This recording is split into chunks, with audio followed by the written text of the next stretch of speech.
How can you not prepare the weather report? It's your thing. It is my I'm here in historic Westeros Avenue right now, where the snow is coming down in piles. Listen! Children are being born and dying before they even see the sun. See? He knows. He's doing a great version of Old Man over there. Warning, the following show will spoil the hell out of George R.R. Martin's A Song of Ice and Fire books and the TV show A Game of Thrones. Also, you're probably going to find a fuck ton of bad language. The explicit tag is there for a reason. Death and boobies, death and boobies, death and boobies, death and boobies, death and boobies, death and boobies, death and boobies, death and boobies, death and boobies, death and boobies.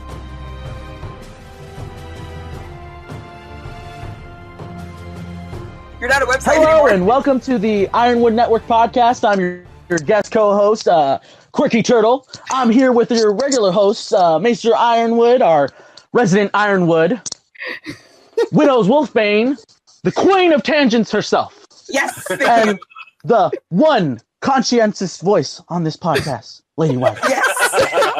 I like his intro. He's good. Nice introduction. All right. What are we here discussing today? What chapter are we here discussing today, Ben? We're discussing Bran 4. It's real, I feel like Bran is the, how would you say, Bran cereal. That cracked up. We're losing him. Oh, you lost me? What's up? Yeah. You guys there? Yeah, we're here now. Okay. All right. Bran is the brand of A Game of Thrones. He's the cereal, if you will. He's the staple. Yeah. He's full of fiber and whole goodness. Oh, yes. And very hard to get out of your system. I mean, you hear what they have to do to this poor kid? Poor Bran. There's a lot of weird butt stuff. He's sad. He's also the most frequent chapter we've had so far, so he's quite regular. Yes. He's a regular. I move. We name this one regular enemas. Oh, that would work. Poor Bran. Poor Bran. Poor Hodor. Bran. Hodor. Or maybe full of fiber Bran. All right, but who wants to do the chapter summary? Ooh, he's taking control from you. How do you feel about We're that? gonna have a guest host. I'm fine with having a guest host. It's great. Yeah, right? Makes my job easier. If he wants the full experience, he's taking the full experience. That's what he's doing. All right, let's make Widow Wolfsbane do the synopsis because it's always hilarious when she does. Oh, God. Oh, yeah, it's too good. Yeah, I do a lot of vaguity. You know, it's fine. So Bran was on the page, and Bran's on the page. Bran's on the page again. Hodor said something about Hodor. Hodoring. Oh, and then there was Robb being a little kid. So, all right, we'll get there. All right, so... You mean a man grown, I think. Near. Lord Robb. Near man grown. Yes, I love that part. Lord Robb. Yeah, I have a note about that, how Lord Robb and Robb, his brother, are not the same person. Well, he talks about Ned being the Lord and his father. Yeah. So it's like a growing thing. He's growing into being the Lord and his brother. Yeah, he says it in the first chapter when he's like, and then father's face changed back to Lord Eddard Stark of Winterfell instead of father. Yeah. Yeah. Here's my work face. Here's my family face. Yeah, exactly. Yeah. Exactly. I see Mulan when she's in the thing, when she's like all gay shit up, and then she like wipes half her face off. And now she's back to Mulan again. It's a movie you've never seen. Don't worry about it. Oh, he's never watched Mulan is the best, man. Come on, you got to watch Mulan. See? I can't get him to Mulan watch. is so good. See, most of our listeners know about these things. I know I'm telling two you. Disney movies. I know Robin Hood and The Sword and the Stone. Those are both. Sword in the Stone is pretty good, but Mulan is badass. Yeah. It is my favorite, early 90s Disney movie. I know Mulan from Once Upon a Time. No, not that Mulan. And she's much more badass than Mulan by the time. Oh, okay. More badass. It's not anywhere near historically accurate, I would have to say. It's a Disney movie. But None yeah, of it's a them are Disney movie accurate. and it's Disney female. movie. Most Disney movies are not historically accurate. I'm pretty sure Native Americans didn't turn into bears. All right, tangent made. Let's go. Calm your shit down over there, Lady Wyvern. Jesus. And we got our dagging hag of the season already, or the series. All right. All right, go ahead, so- Widow. Give us a summary. Our summary. So we start off with Bran being all mopey and whiny at his window, watching everybody in the yard below him play. Little Rickons running around with the wolves, and the wolves are kind of like nannying him because that's what I guess wolves do supposedly in this world. They nanny babies without eating them. They're the wet nurses. They're the Stark wet nurses, according to the Hound. That's true. Oh, that's animal abuse, bro. Which is unfortunate because all of these wet nurses don't have any mammary glands that work. So there's that. Also, like, what is he milking? Yeah, exactly. Yeah. That's the problem. Hey, That's So not a then nipple. Bran gets bitter that the Raven lied to him, or the Crow lied to him crow. about being able to fly because he can't even walk. So he's all butthurt about that. Apparently, he doesn't understand metaphors yet. Whiny little bitch. Yeah, He's an 8-year-old. he doesn't understand metaphor or simile.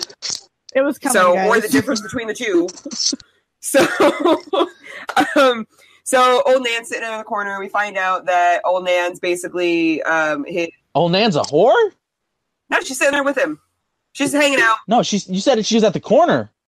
Oh, yeah, she's in the corner. She's in the corner. Okay. She's at Okay, in the corner. That's like a gajillion years Oh. old. Yeah, she is. She's so, and we find out that Hey, lady gotta eat. so many Brandons of Winterfell and Brands of Winterfell that they're all the same person to her now. Her son, her grandson, and her nephew or something included, and whatever. So all the Brandons are the same people. She's complaining about how he shouldn't be whiny and mopey and stuff, and he's like, well, fuck you, I hate you because you're always here and leave me alone, and I hate your stories. And she says, listen, you're just being a whiny little twat, stop yelling at me, I'm your fucking nanny, I suckled you at my teat, do not talk to me like this, backhand. Wow, old Nan is pretty rough. Did you hear her story? I mean, my God. she's a baller, damn. Yeah, she is. Listen, Bran should be happy she didn't have a whole bunch of Lannister rings on at the time that she backhanded him. He'd be fucked up Oh, yeah. again. How did you know I think she's a Lannister? Oh, What? I didn't know you thought that. Yes. Now I'm happy. Bullshit, man. Bullshit. I think she's a Lannister. Old Nandy a Lannister. You're gonna have to beep that out. We'll got that. Anyway, so he's sitting there and he's complaining about how she's old and crotchety and ugly and stuff. And apparently she's also Hodor's great That's the grandmother. first thing he mentions about her is she's ugly. Yeah. Old Nan was Yeah. And she's probably the ugliest person in Winterfell, but she's also probably like, and I would assume she's at least like 104 years old or something like that. Ridiculous. Well, her own daughters have already grown up, had children, and died. Yeah, and she's still alive. yeah, and Yeah, she's old with the capital and O. Hodor is like what, in his 20s or something, and No, she's still alive. and Hodor's he's in his I would. 40s. Yeah, he's like a grown man, obviously, with a disability. Yeah. But he is grown. Yeah, he was like a teenager when When it happened. Bran when did the like thing. when Benjen and them were kids. Oh, Yeah. okay. So he's He was like around the house when Yeah, when they were growing up. yeah, and that's her great grandson. So yeah. So Wonder she's fucking old. Wonder what her elixir is that keeps her alive. Well, here's the thing, and I'll throw Starkwood. a little tinfoil out there. Oh, In tinfoil. Bran's last chapter in A Dance with Dragons, when he's seeing the series of flashbacks from the heart tree at Winterfell, he sees a woman emerge from the black waters. You think it's Nan? I think it's old Nan, and that's why she's still able to be alive. And why she's still Going back to they- the whole- Oh, it's the black water. Going back to the Okay. whole River Styx thing. I think it's just her how would you say rejuvenation from Sir Duncan the Tall Seed. Oh. Well, that'd be good. I That'd be good for totally Shattu. agree she was banging Sir Duncan the Tall. No doubt about that. Well, I mean, she That's likes tall guys. Maybe that's where Hodor gets his height from. That's because where Hodor gets his height from, exactly. Yeah, because he's talking about how Hodor is so fucking short, or how she's so fucking short, how Hodor can even be related to her, because they're Yep. nowhere near the same height. Yep. And Sir Hey. Duncan the Tall had a thing for short girls. Ooh. Including Rowena, whatever her name was, who was married Weber. into Rowena Weber, who was married into the Yep. Lannisters and then went missing. And she's like 4 feet tall. She's actually related to you, Widow. She's also the Red Widow. Oh, you're talking about my cousin. That's Yes. what we're going for. Yes. She became a Lady Lannister and then went missing one day. And I believe she followed Sir Duncan because Sir Duncan had always talked about going north to Oh. Winterfell. And I think she followed him up there and became Old Nan. I wouldn't be Now, there's surprised. some weird shit going down with her. She was always old Old Nan Nan. too. She doesn't go by any other name other than Old Nan. And even Ned says that when he was a kid, she was still Old Nan at that point when Ned was a child, and he's 35. Yeah, exactly. So there's that. Interesting. Yeah. So, anyways, Tangent. Tangent. All right, so tangent over, back to synopsising. So he's complaining about how he's hating your stories, and he's watching Robb and Rickett outside, and he's still sad and forlorn about the situation. So Nan starts telling him a story, and he goes, well, I don't like your stories. I only like scary stories. I want to hear the story about the crow she was going to tell. God damn it. I want to know the story. I know! And Me too, man. Who's the crow who lied to her? Which I also have a thing here. Well, I'll wait till after synopsis, but I have the second thing that I highlighted is about crows. So he's super mad about this whole situation, and she's just like, oh, you little fucking quat. What do you know about fear? Come the fuck on now, dude. Yes. I love that. For the long night. Yeah, fear's for the long night that you've never seen. And she's like, I've seen like 5, bitch. Whoa, wait. I want to say, Maester, did you catch that they actually mentioned White Walkers? Yes. Yeah. I didn't remember that at all. And I think it's weird that Bran's like, well, they're called the others. Because the way that he says it. It's like the difference between a vampire and a dampire. Yeah. Oh, yeah. Because he says it querulously, which is like in a nagging, whiny sort of way that he's saying that they're the others. Mom, it's called Pokemon. It's not Digimon. It's Pokemon. Yes. Precisely. I think is that she's old enough to remember when people were actually still scared of them and called them White Walkers. And as time has gone on, they just become like less and less relevant and are now others. Like Old Nan was around when the wall was respected. He names them the others for a reason, going back to like human psychology and how we try to other our enemies. Right. He names them that for a reason. Yeah, I didn't know that either. So I'm almost certain there's a reason behind the others losing their name. There's a reason. Maybe some type of weird magical stuff. Which is why I have a connection, I'll say. Which is why, because you have a tinfoil. I have a tinfoil, and George doesn't do things for like. There's no coincidence, and there's a tinfoil that I have because of that. I'm rubbing off. You guys are bringing your own tinfoil. I am bringing my tinfoil. Okay, so she goes. Maester, that's illegal. Rubbing off on them. That is illegal here. Well, if it's consensual, it's not illegal. So she starts going over her story about the sweet summer child and fear and stuff like that, and how the old winters have lasted a generation where everyone lives and dies in the darkness. And so she's sitting there just knitting the whole time, like she's fucking doing her knitting work. And I'm like, and they say stitching, and I think that he means stitching in the like stitching knits together and stuff like that, and knitting because. You like can't crochet and make a clicking like noise. The embroidery you can't stitching. Do embroidery and have a clicking embroidery noise. stitching doesn't make a clicking sound. The only thing that does is knitting. Experience. Is knitting. Yeah, knitting's the only thing that makes a click because that's the only one that has 2 items together that hit each other to make a click. Sure. Yep. Just for funsies and random information that people don't need. No, I think it's important, the difference between knitting and crochet. And see? I mean, I have a grandmother who knits. Ben understands. Ben gets me. Stop sucking up. Ben just gets me, guys. So she's sitting there and she's like telling him all these things about like how all these people died, and then we go into the story about the guy with his 12 friends and his horse and his dog, and everyone starts dying. The last hero, and there was no horse. There was a horse. No. Yeah. I want to know, where are these secret cities? It was a dog. By one, his friends died, and his horse, and finally even his dog. He had a horse, a dog, and 12 friends. Well, I think everyone else apparently had to walk. I think we saw. I think we saw one of these secret cities in the Ariane pre-release chapter, Ariane 2. That's what I was thinking myself. That underground. That pretty sure that's one of those cities. I haven't read it. Yes, I haven't read many of the pre-releases because I haven't read past this chapter of this. There's that. I mean, I like spoilers, but there's a point to which I will spoil myself.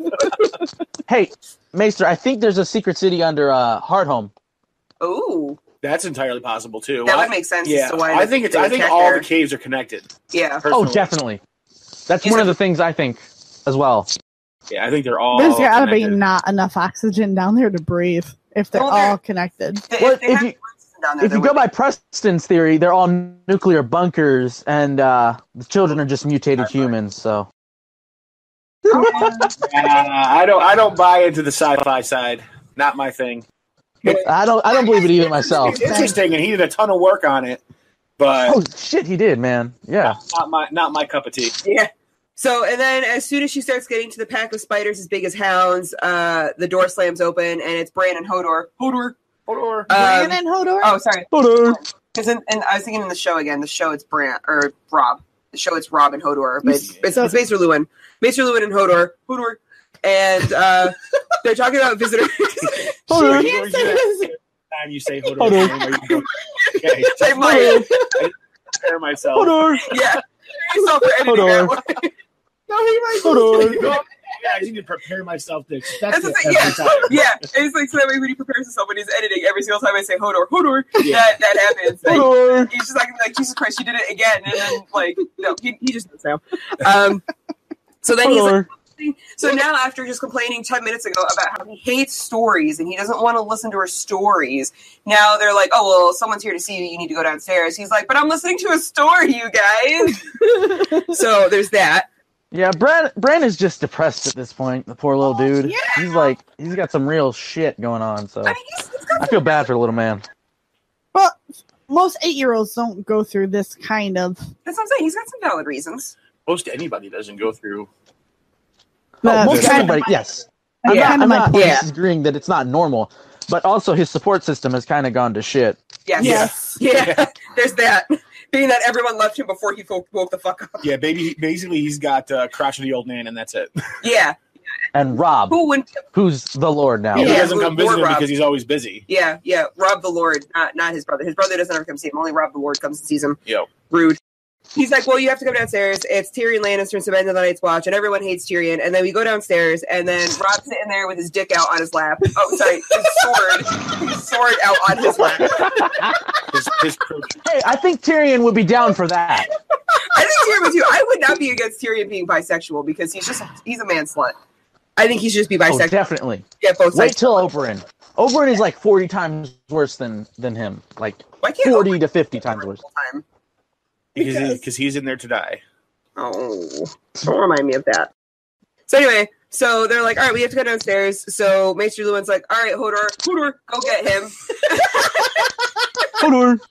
And then so Hodor picks him up, Hodor, and then it's just like, I love saying Hodor.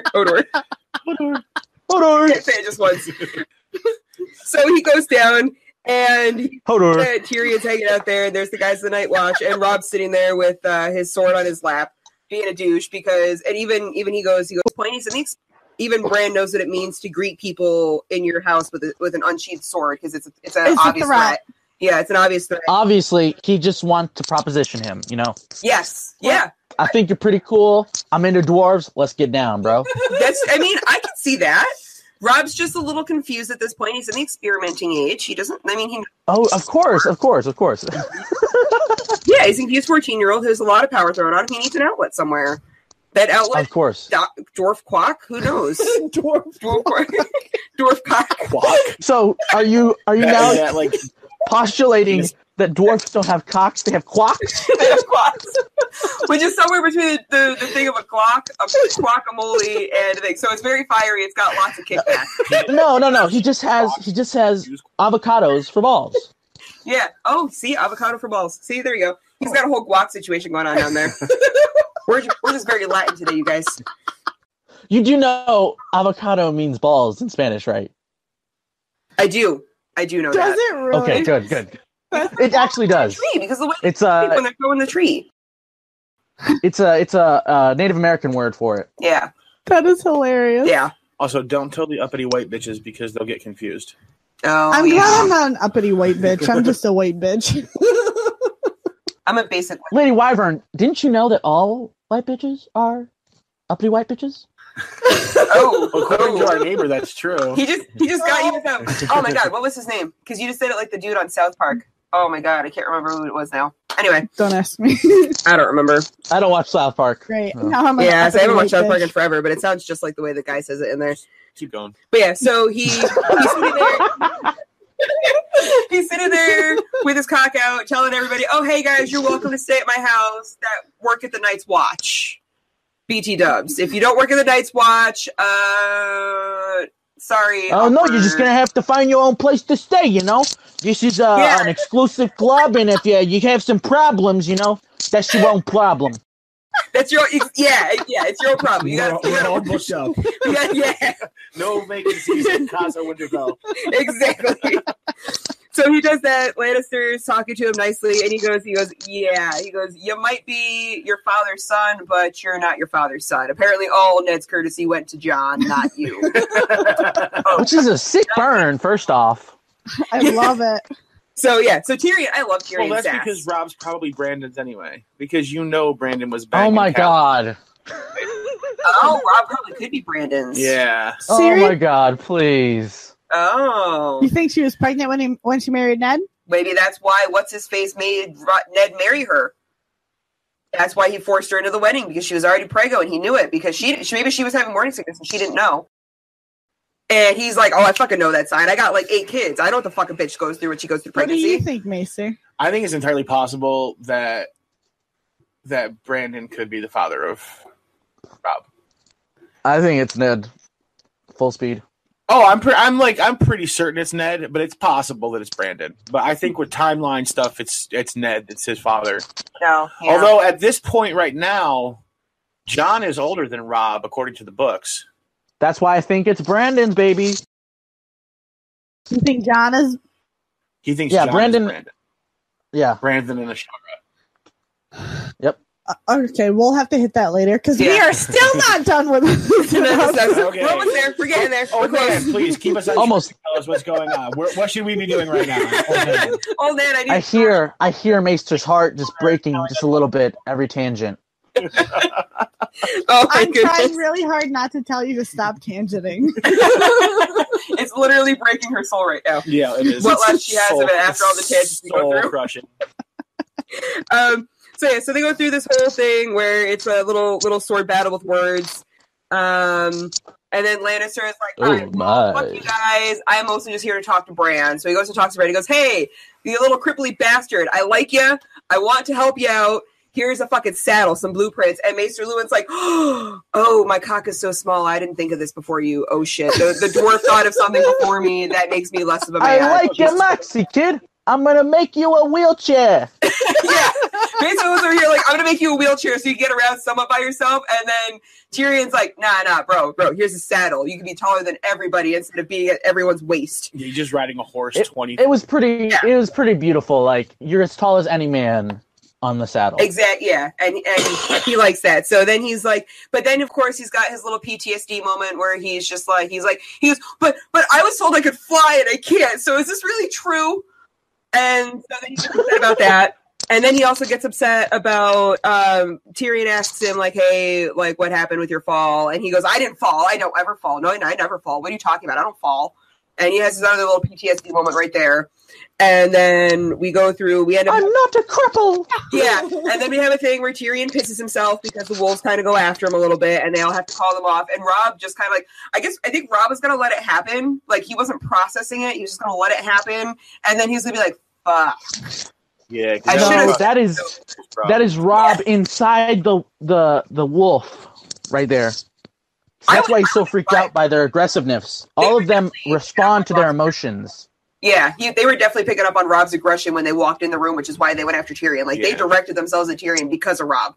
I don't know if it was a working thing, though. I don't know if it was a working thing, but they definitely picked up on the aggression. He seems so shaken afterwards that I think it is. Like, he seems like fucked in the head a little bit. You know what I mean? Like, just kind of not all there. That just happened. Yeah. The reverse connection from the wolf to the human is part of the working process. Oh, so he like feels a side effect of it. And Robb's not aware of it probably. So he got the wolf's. All right. So there's probably some working going on here. All right. So fast forward so we can skip through this. And then he has a dream, and there's a dream about some climbing of a mountain about like 1,000 miles above a tower, and he's about 1,000 miles of thing, and there's some gargoyles that look like lions. That's not foreshadowing at all. Oh my God, you guys. And then we go through and he falls. He doesn't shadowing. Or not post-shadowing. Was it? Post-shadowing. Post-shadowing. Foreshadowing. Because the lions already threw him out of the tower. What is it? There's Prometheus. It's Yeah, Prometheus and Epimetheus. So, because the Epimetheus Wasn't Prometheus the fire dude? No, he was the fire guy, but he was afterthought. He didn't have foresight to see that what he was going to do was suck because his brother was foresight. He's aftersight. We'll just call it post-shadowing because it's happening afterwards. All right, so it's post-shadowing. I remember that it's some lion. Or maybe it could be a callback. I didn't hear it, you guys. I didn't hear it. And then he falls and he wakes up, and then Hodor's there. Hodor. And he apparently changes his big boy diaper and takes care of him and then takes him back downstairs. Oh my god. Well, I don't think he has control over that anymore. I think he just poops himself. He broke his back, so no, he has no control. Yeah, he just has big boy diapers. The unwritten story is Mira's poor cleaning of Bran. Yeah. That's all the time. Yeah. It's a lot of shit, man. So and then Hodor is there, and Hodor cleans horse shit all the time, so Bran shit's nothing for him. Oh my god. Like, literally, Hodor's life is just shit. Hodor. So he goes there, and at some point, what's his face finally put his sword away. And tells Tyrion, like, hey, you can stay was at it his his quack? His quack away. He tells him he can stay at his house, and he's like, no thanks. I'm done with your guys' shit right now. And then they have dinner, and the Night's Watch guys are there. I don't think Tyrion's there. I don't remember him mentioning Tyrion. Tyrion's not there. Yeah, in the hotel room. He went to the inn. Yeah. He went to go see Roz. Roz isn't there anymore. She left to go. She south. went to Already? King's Landing.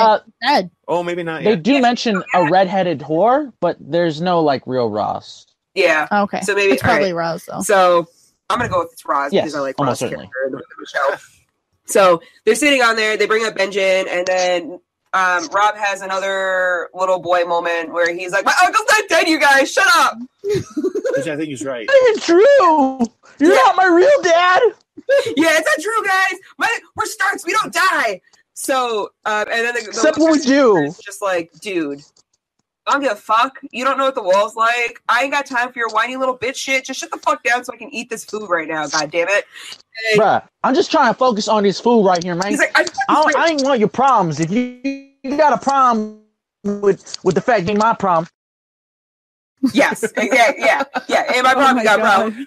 And so he goes that, and then Robb finally takes Bran to bed for the first time. Like, Robb actually spends some brother time with his brother and carries him up. Oh, it's so beautiful. Yeah, and it's like almost brought a tear to my eye. Not really. Because Bran's whiny. And so he goes there and he's like, all right, I'm going to put you in bed. And then he's like, wait, but can I really go riding again? And then Robb's like, yeah, we'll go hunting together. It's fine. It's cool. And then he calls Summer up and he's like, Summer, I'm going to cry into your fur because I can ride a horse again at some point. Oh my God, we can go hunting and I can be your best friend again. And I don't have to watch you play from a tall tower like Rapunzel with no hair. And then something about an adventure, and then they go to bed. That is our second Rapunzel drop in this series. I like Rapunzel. That's a lot of was the first Rapunzel one? drops. I love Rapunzel. I don't remember the first one. My little sister loves Rapunzel completely. See? Do you remember the first Rapunzel drop? Yeah, I don't totally in remember love. the Rapunzel drop. Is it the Night's Watch? Was it the I Night's do. Watch? Yeah. Was Oh. there something about the tower? Yeah. Okay. Because the Solar's at the top of the tower. Oh yeah. And you told us that that's where Rapunzel was. Oh yeah. Oh, so you did it. It was you. I thought he was talking about me. I'm like, I So don't- it wasn't Cersei, it was Rapunzel and Aslan Targaryen at the top. That's right. Aslan Targaryen. So it was Rapunzel and Aslan Targaryen at the Citadel with a light stick. With a glass candle. With a glass candle. Sorry, a glass candle. So, like, But who died? Was It was Robb? a lightsaber, guys. Come on, get on point. Yes, I'm gonna go with the lightsaber. I like the lightsaber. All right, so that's my synopsis. okay. So now we can start back at the beginning. All right. Hold on. Oh, hold Now that on. we're probably done with the synopsis. All right. So who has a point? She just can't handle it, guys. She can't handle it. She can't handle the She tangents. can't handle the truth. She can't handle the truth or the tangents. You can't handle the truth. Oh, You can't handle the truth. I'm trying to come A up little with. more intense. My Kindle has the fancy, like, different colored highlighting bits, and I only have, is it 4 or 5 options? We don't care about your highlighting scheme. Well, no. We really don't. I do, because I'm Yeah, trying to but figure out no- if it's not- foreshadowing or not. Yeah, but none of the rest of us care about your highlighting scheme. It's But- called callback, not foreshadowing I need to call back. or Oh, post-shadowing. foreshadowing. It's just a callback. Thank you for that. But I don't know if this is foreshadowing or not that I put in here. But it's highlighted in blue, And it says something about the golden yellow eyes that could see all that there was to see, which I think is a wargy type foreshadow. Well, I think it's cooler that Shaggy Dog has green eyes, apparently. Like, I didn't know. deep, I didn't know he was deep black. green. You know who else has green eyes? Who? Green Seers. There's Yeah, not and here though, is he? what is it? Rickon is the one who always has dreams that he talks about. Yes. Oh. He very much is the What? Fuck, What? what's his name? Littlefinger? No. Who's the jester with Stannis? Oh crap! What the hell is his name? I don't know the jester. The kid? No, the jester. No, Oh my god. Not in this book. I don't know him. He's not in the first 12 chapters of this book, so I don't know him. crap. What is his name? Because I love that guy too. I don't know. Anyway, yeah, Ask I know. Google. I know what you're talking about. I can't. He's amazing. That's what I want. What's it called? These prophecies and weird like foreshadowing and post-shadowing, as you call it, and it's crazy. It's always the characters you don't really think about that say the craziest stuff. Shit. Everyone's. Is it Jingle Bells or is that Aegon? No? Aegon is the Frey, right? Yeah, it's Aegon's what? There's a Frey named Aegon Jingle Bells, and he has a mental disability, but they named him that to mock Aegon the Conqueror. Yes. No, it's Rhaegar, isn't it? He's gonna. I have he's gonna no search idea. it now. I think Now he's gonna look it up. he's gotta look it up. Keep talking. I'll look it up. I'll have to do cop sit over there. Who Very cares? often. We're doing a show. Jesus Sorry. Christ. I got distracted. Yeah, shiny object. I know. He's got his lights on. It's shiny. Ooh, Penny. Yeah. Ooh, Penny. She does do that. Thank you, Ben. I do She's done that for years. all the time. Also with birds. Ooh, bird. Or dog. Ooh, dog. Oh, we have cardinals over here. It's so beautiful when they come. Patch face. Patchface. Yeah. Yes, that's his name. Kid. No. The kid jester. The one that hangs out with his daughter. Yeah. I mean, Yeah. yes. He's not a kid though. He's like a grown man. He's just He's I acts saw like it. a kid. Okay, I saw him as a kid. Like, No, he's an adult. no. Okay. I feel bad for that dude. He's I probably really do. an adult too, Oh, actually. it stuck in my head because he was found as a kid. That's Right. why Yeah. it stuck in Yeah. my head. Oh. And he's probably come back from the dead. Yeah. Oh yeah, almost certainly. He's like the old god's drowned god's avatar. Yeah. I mean, that's. I don't know. But anyway, so So wolves. yeah, wolves foreshadowing Wolves. through wolves' eyes. All there is to see, like literally, just that Summer's eyes specifically can see everything that there is to see, or see all that there is See, to it see. reminds me of the Children of the Forest because they have the yellow eyes, and through the weirwood trees, they can see all that there is to see. So you think So they're then- watching? Were sent to the.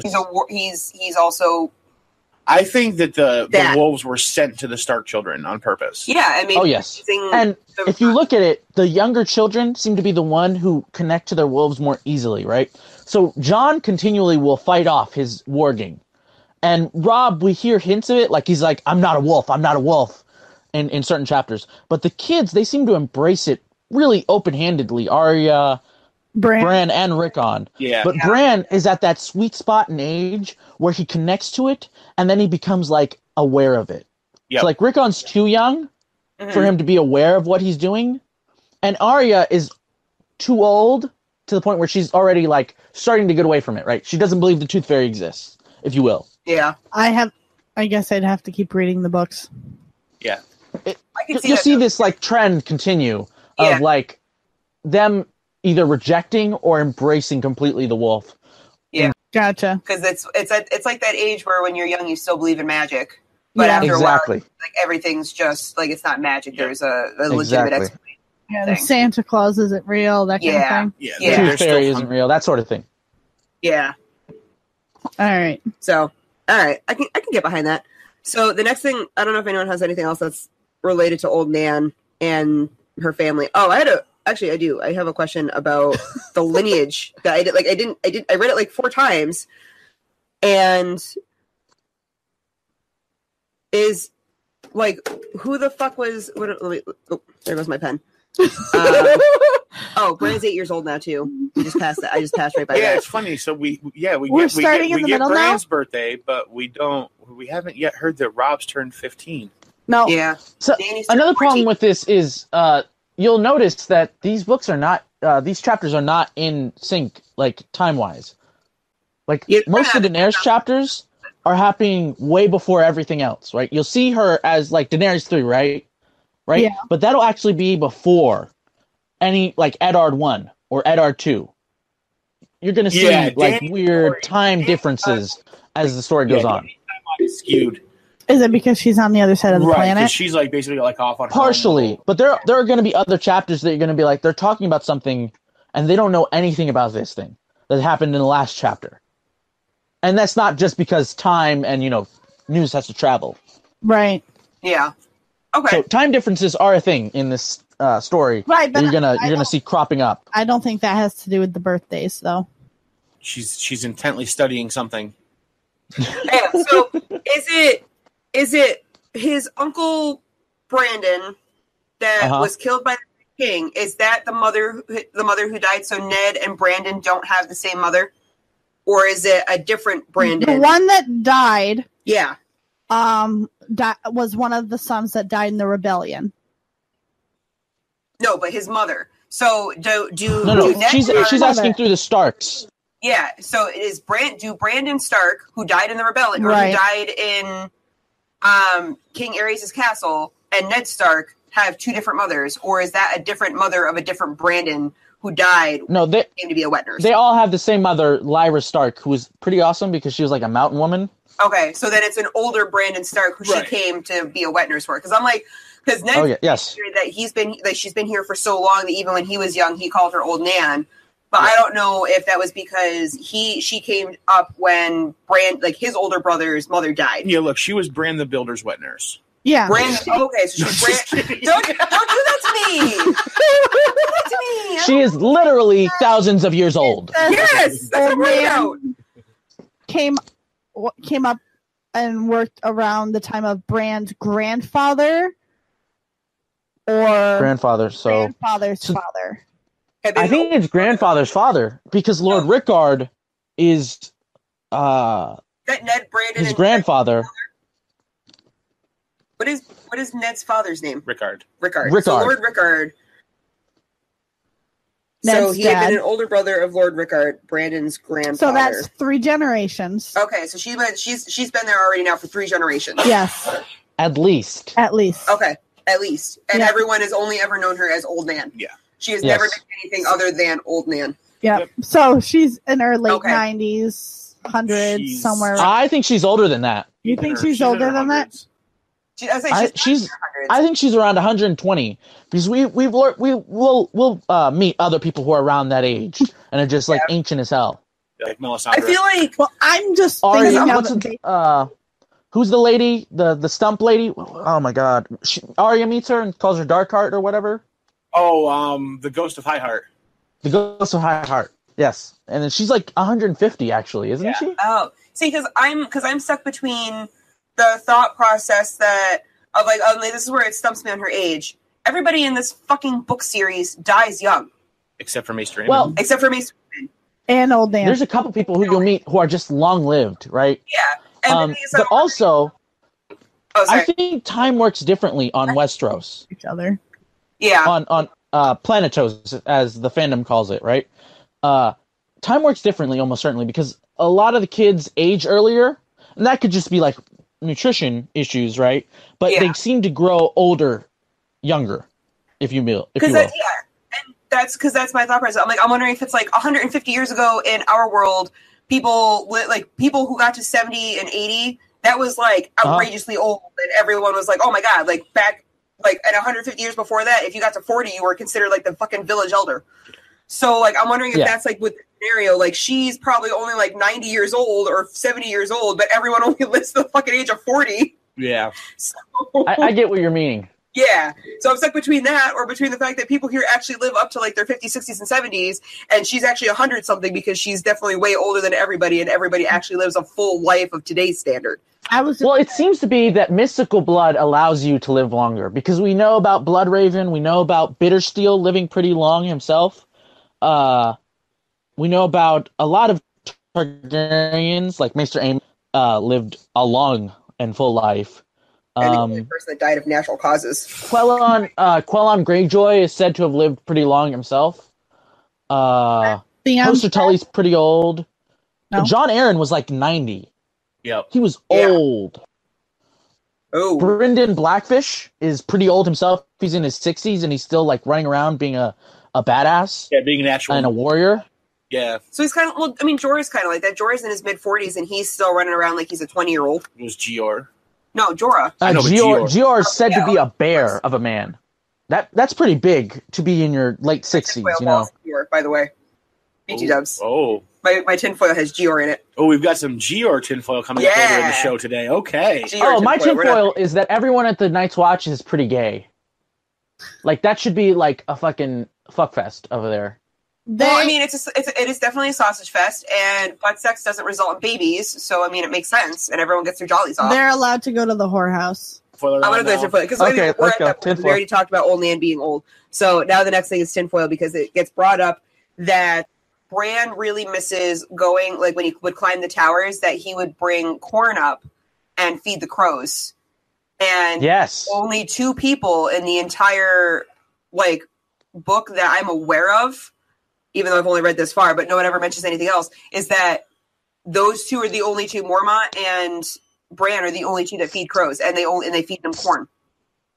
And I want to know if there's like some kind of significance there, if that there's like a parallel, because he's drawing a parallel between the 2 of them that I can see, but I just don't know what or where it's going yet.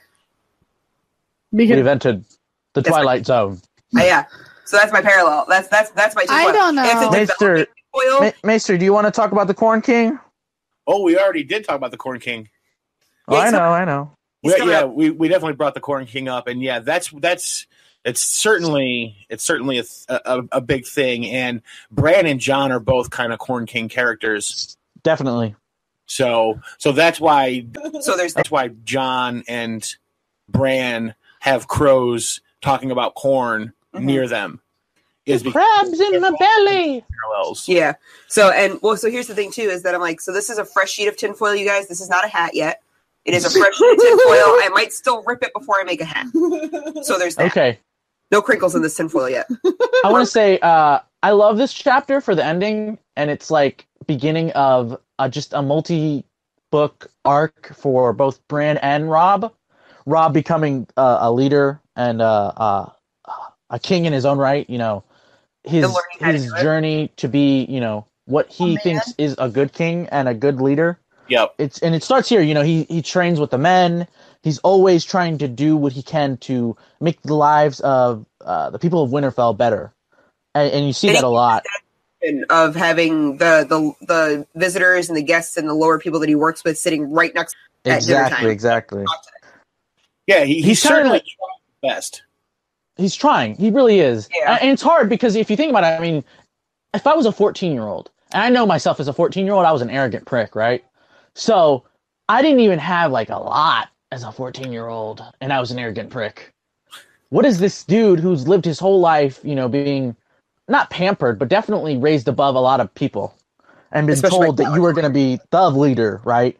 How hard is that to like humble yourself and then learn to, you know, protect these people who are lower than you on the social totem pole, if you will?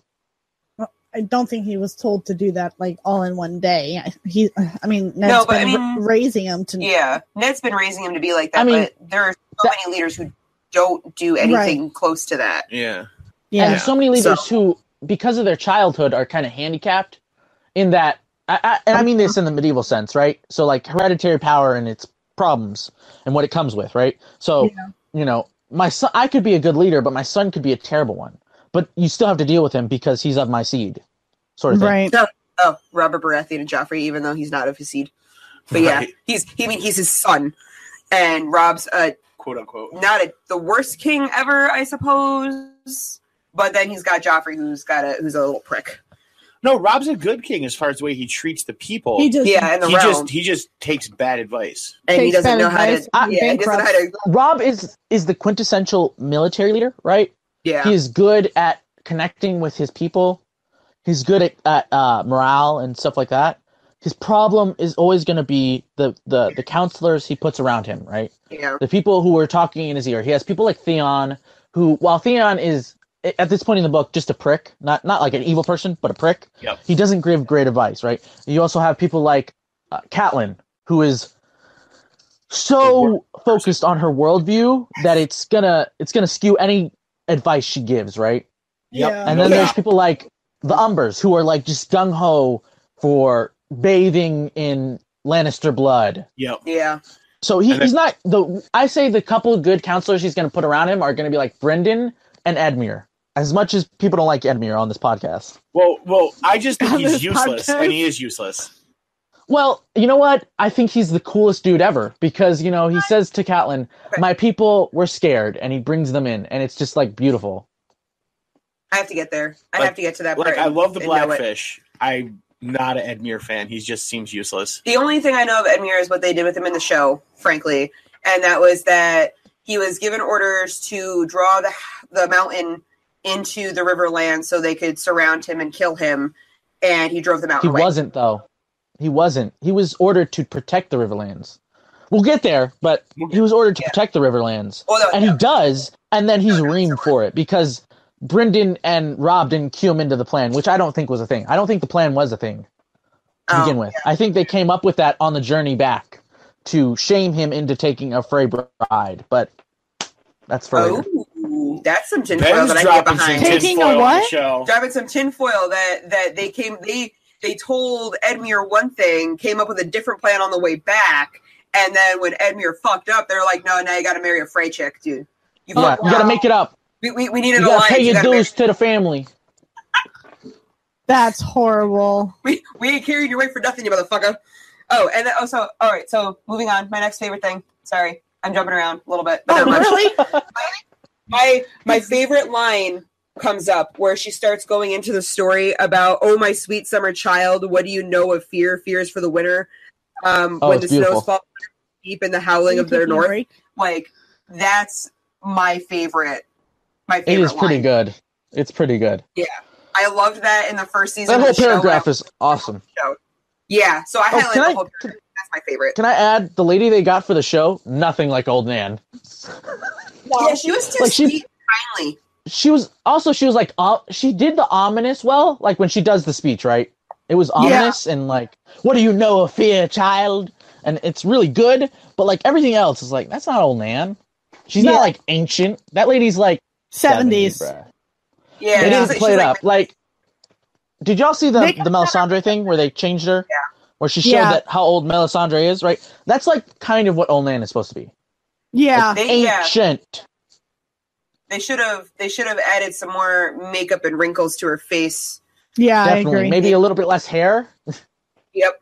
A little less hair, just a little. Just a little bit more sparse on the top. Maybe make her look a little bit more like a Friar Chuck. Do you have anything you want to talk about this Yeah. chapter? She's been fucking crazy. I've just been. Well, we get a very important story from Old Nan. Yes, we That's do. what we're going over right now. Well, we haven't quite gotten there yet. Then let. We're you're we're not at that story yet. You're all over the chapter. I don't know what you're talking Yeah, you about. keep bouncing. In line with all of the little highlights that I have.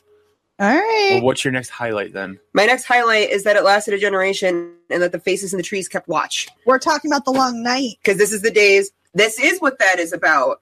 Well, now Yeah, these are the days before the Andals came, a long line before the came across the sea or whatever, and the children that still lived in their wooden cities and the hollowed hills and the faces in the trees, they kept watch. Yeah. Word. Oh, my dad just called me, you guys. Do we need to take a break? Yes, because he's in Puerto Rico. Okay. But yeah, Okay. sorry. So in the long night, And too. the trees are keeping watch. The faces in the trees are keeping watch. The Weirwood trees is what I think that they're talking about. Well, obviously. The Weirwood Network. So Well, Yes, yes. Way to suss that out. it took a lot That of was- took a lot of microscopes and finger A dusting. lot of sleuthing Yeah, it to did. get there. Yeah, it did. Was Catelyn on the case? Yes. Oh god, that's right. I'm related to fucking Catelyn Tully? Yeah. no, not Cat. Well, yeah, Catelyn Tully, but because Lysa and I are both widows by choice. That's true. Oh, yeah, that actually is true. Maybe you are Lysa in disguise. Shut up. No, I'm not. I do not have a 10-year-old sucking on my tit. I mean, but they were nice tits. They weren't that bad. Tell us about the long night, Widow. It was It involved tits, I'm almost certain. Was it cold? It was a little nipply, yes. It was pretty stiff, if you know what I mean. Yeah. Why don't you give us a weather report of the long night? I wasn't gonna do Oddly weather enough, report. the mountains, like at the top, they weren't white. They were like a brown. They weren't really like a. Why do you not want to do a weather report? Because I didn't prepare my weather report. Oh my god! I did not prepare the Westerosi weather report with Widow Wolfsbane. How can you not prepare the weather report? It's your thing. It is my I'm thing. here in historic Westeros You need to Avenue, right now. where the snow is coming down in piles. Listen, Children are being born and dying before they even see the sun. see, he knows. He's doing a great version of Old Man over there. Doing the weather, people being born and died in darkness. I usually get yelled at for wanting to do the weather, and now they're all upset that I'm not doing the weather. No, Maester's just sad inside. I'm sorry, you, Maester. You do the weather. It is kind of there. All right, so I can do the weather report. All right, so we're gonna do the weather report. Ben, you wanna cue me in on the weather report? No, we don't want a weather report. Sorry, we're done. We're past that. Now we're doing it. Now we're full speed ahead. We're past it. Nope, full speed ahead. Nope. Yeah, we went. Balls deep in that bitch. We went full speed ahead and we're past it. Nope, balls deep in that bitch. Now he's trying to get me to stop doing the weather report. Do the damn weather report. See? Oh my god. All right. So today on the Westerosi weather report, it is fucking cold, it is dark outside, and we're all fucking dying. That's all my weather. Yeah. It was at one point, and it's going to be again if you guys don't get your shit together. Send people to the wall, motherfucker. Global warming. You know, the story is basically about global warming, though. It's a big, like, anti-war, global warming treatise. Magnum opus, if you will. Yeah. That's fair. True story. Wasn't the long night was where the eclipse, where the moons were blocking off the sun? Quite possible that there was an eclipse, yes. I think it was a WMD. It was a nuclear winter, obviously. Oh. I told you he buys into the fact that the story's sci-fi. Would it make sense?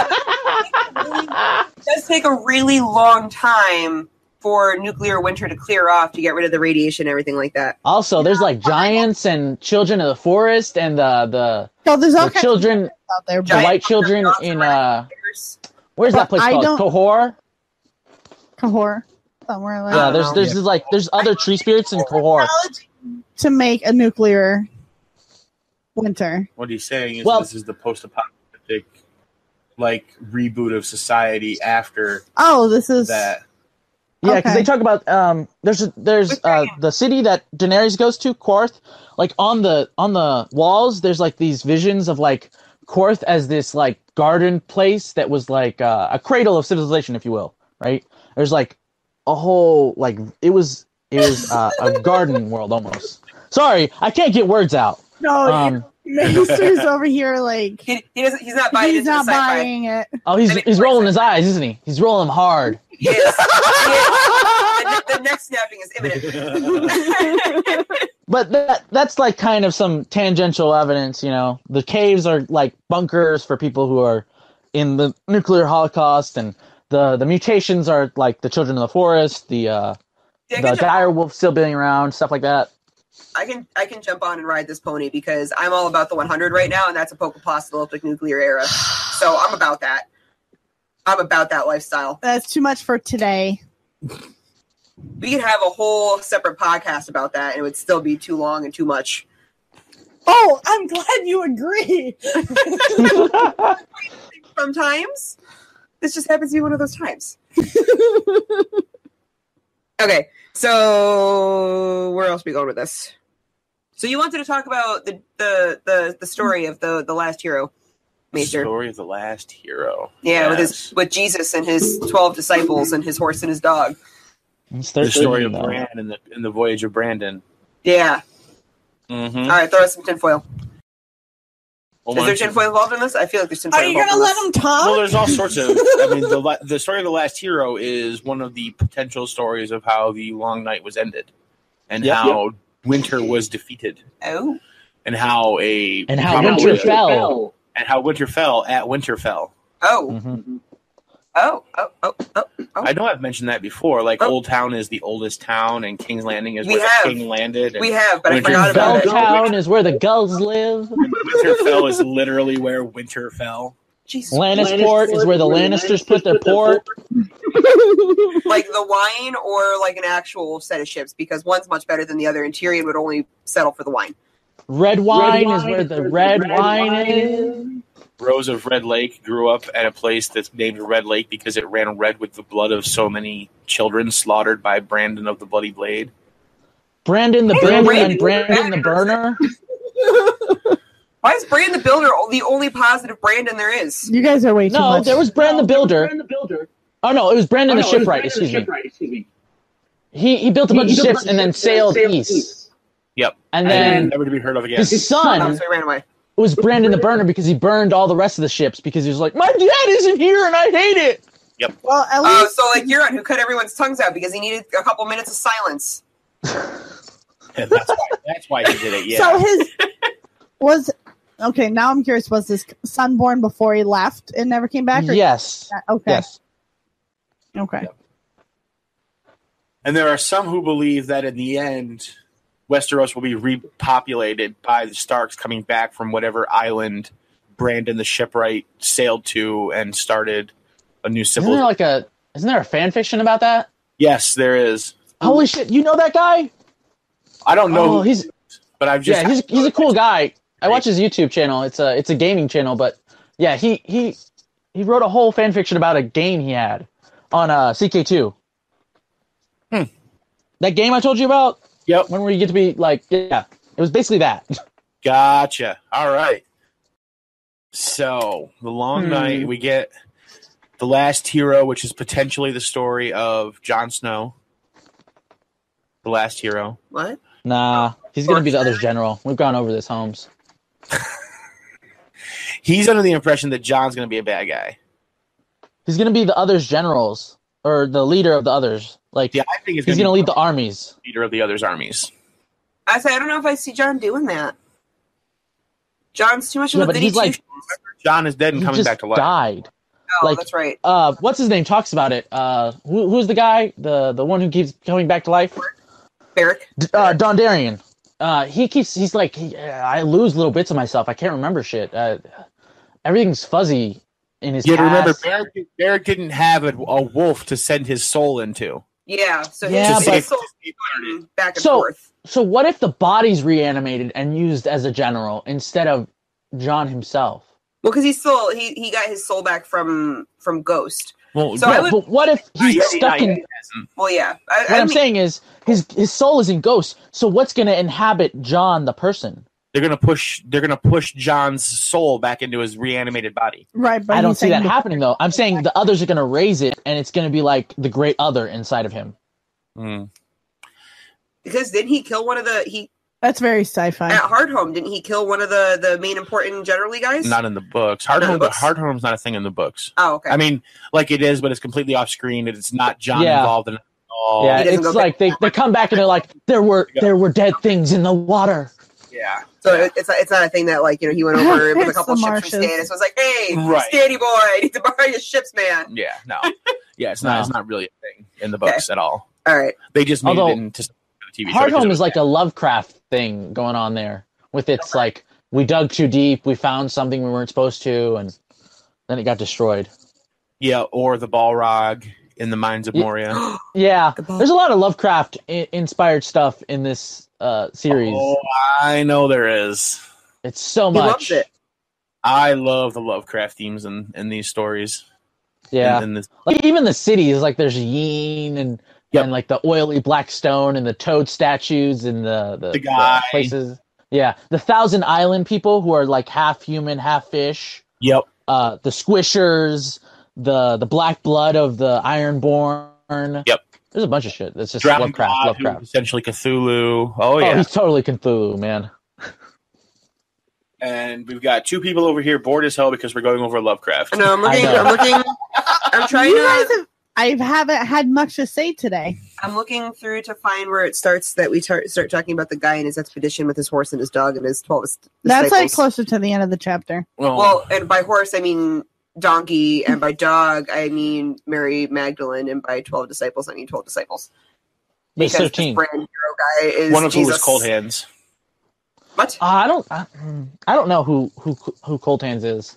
I Isn't want to Cold- say it's a crow's teeth, but you did point It says that everyone else. that it's ancient, so it could be. It could be. I think Cold Hands is one of the 12 companions of the last hero. What if he is the last hero? Or potentially the last hero himself. I would say he's the last hero because he's the one. Because it specifically says that everyone else dies, and it like states it. Like, Yes, Yeah, but but they don't know what he's happened. reanimated. He's doesn't very mean that obviously that's why- reanimated. End of their story, right? They That's died. fair. Remember I told you my theory that the original Night's Watch were all zombies? Oh, that's okay. Well, there is the All right. Night Fort story about the people who were put in the ice to be watchers on the wall for the rest of their after they Yeah. deserted. 79 Sentinels. Yeah, the 79 Sentinels. I don't know half the shit you guys are talking about. That's because they've read more of the books than we have. Yeah, this is all stuff from later on in the I know, books. but this is all shit you're gonna have to cut out. Not really. We can keep some of it.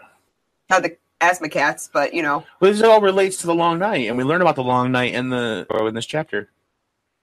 Yeah. We get the first bit of the first bit of the story from Old Nan. And you're just going on and on with the story. Yeah. He's frustrated with me now. That's awesome. No. I was trying to gather my thoughts on the Long Night. I'm not frustrated with you, Lady Wyvern. I hope you don't think I that. get frustrated for a lot. Metal Black. I didn't say it wasn't. I'm just saying we like to get frustrated at each other, and then we kiss and make up. And Maester likes to watch. It makes for a great show. Maester watches in the corner. No, he's got a little hole in the wall, and then he writes all the stuff down, and then he sends it on a raven to the Citadel. Why No, would I you just put a sit hole here in my wall? chair We and do watch. this. Yeah. We do it right in the kitchen. That's true. Put the windows open and everything too. Everyone can see what we're doing. We're dirty people. Yeah, you guys are Jeez. that's true weirdos. Yeah, well, you invited us into your homes, and I unfortunately, know. we're not vampires, so you can't rescind our invitation. I know. Well, I did not let the right one in. that happened. I'm sorry. Did you want the other twin? The other twin can be a little bit of a wet fish, just so you know. She could also be a little crazy. Well, I mean, they're both a little crazy. She's That's too true. They crazy. just have different crazies. Yeah. That's why they actually get along, because they have slightly different crazies that Her complement. crazy's not my crazy. My Yeah, crazy apparently was. yeah, your crazy is the right crazy. All right. Anyway, so the Long Night, the last hero Wow, that's crazy, guys. story. Yeah, I didn't really write down too much. I went from the faces in the Weirwood trees to Hodor. Of course, Hodor? you know all the other stuff right to Hodor. Right. Yeah, I went from Naturally. faces in the Weirwood trees, She Hodor. didn't write a lot, but she I had wrote a Hodor. speech. She had a freaking speech today. Yeah, Hodor. So that's my. I just didn't write a lot about the dream because Hodor. or the story. Hodor. I wrote Hodor about the story. Hodor. All right. about this All right. story. We need to move beyond this and move to the Great Hall. Oh yeah. So that's Where my he's got his favorite dick out. because that's Yeah. yes, His quack, excuse me, his quack. yeah, his quack. He has his quack out. Thank you, Yes, Ben. yes, His like quack. Ned, who was in the Godswood polishing his phallus after killing a man. Yes. Hey, Rob. hey. I have some great fan fiction for you if that's what you're into. Yes. Does it involve the distant relative? Oh Jesus! Oh my god, there's so much incest smut on any fan fiction in a Game of Thrones. It's just all smut. Yeah, That's that's Just disgusting. all the incest smut. Why? That's disgusting. That's what people who write fan fictions care about. They care about people putting their different holes. Then again, Excuse me. not Even like- Dave and Dan want that incest. What's it called? Because they added Daenerys and Jon together after saying that Jon was Rhaegar's son. So they're aunt and nephew. Yeah, they are. Yeah, it's a little creepy, Yeah, they are. So Then again, even in the TV show, it's going on. especially since they're gonna have a baby. So what? Ooh, Danny's gonna have another baby. The baby You know factory she is is. They back don't- in business. they only foreshadowed that 27 times by having. Oh 20 my god, they kept talking about it. They're like, but you couldn't have a baby. Well, Oh. it doesn't need an heir. Blah, blah, blah, blah, blah. I haven't watched season 7 yet. Well, don't. It's terrible. It's Okay. garbage. Well, I've been watching True Blood anyway, so that's fine. Garbaggio. Vampires, I love it. It's garbage. It's got Anyway. Eric Northman. Yep, sure, whatever. All right, so we Okay. need to we need to move on. So Hodor comes and picks up Bran, changes his man diaper. Do we even go over this? We didn't even go over the story that you wanted to go over to. That's okay. We'll go over that later if you want. No, We beat that dead horse. she doesn't want to discuss the long night because there's too many. That's not what I there's said. because it ties into too many future things. So, I have no problem talking about. It's just She doesn't have anything to talk about because she doesn't know about the long. She doesn't know. Right, that's other what I'm saying. details. So, Lady Wyvern just needs some context, is what she's saying. yeah, Is that all you want? You just want me to come con your taxes?